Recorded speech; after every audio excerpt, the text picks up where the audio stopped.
for many people who've been campaigning for this for years, it has been a long time coming. Lots of people here know quite how polluted and congested this whole area can be.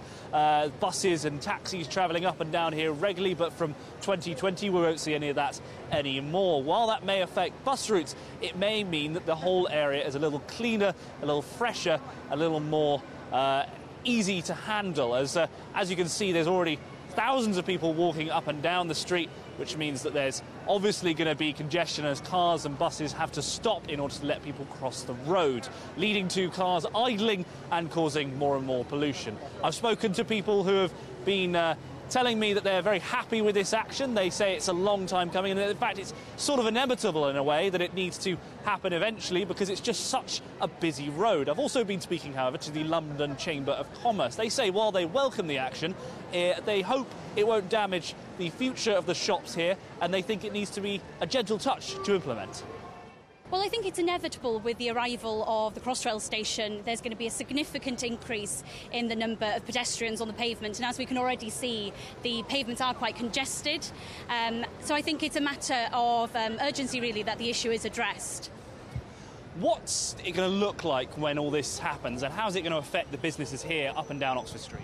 Well, I think the key issue for us is making sure that the businesses are still able to operate. So the servicing is key, how we get the goods and services onto the street if we are going to be fully pedestrianising.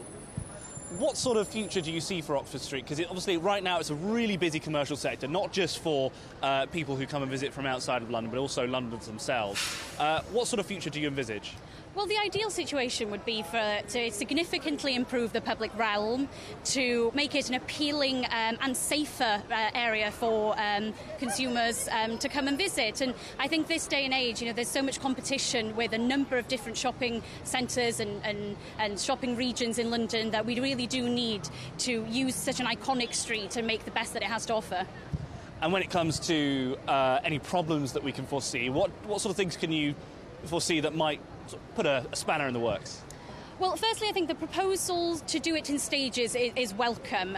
It gives an opportunity to learn any lessons, and also I think a lead period of sort of a deep dive into the consultation is a good idea to make sure that residents are happy and to make sure that businesses are happy.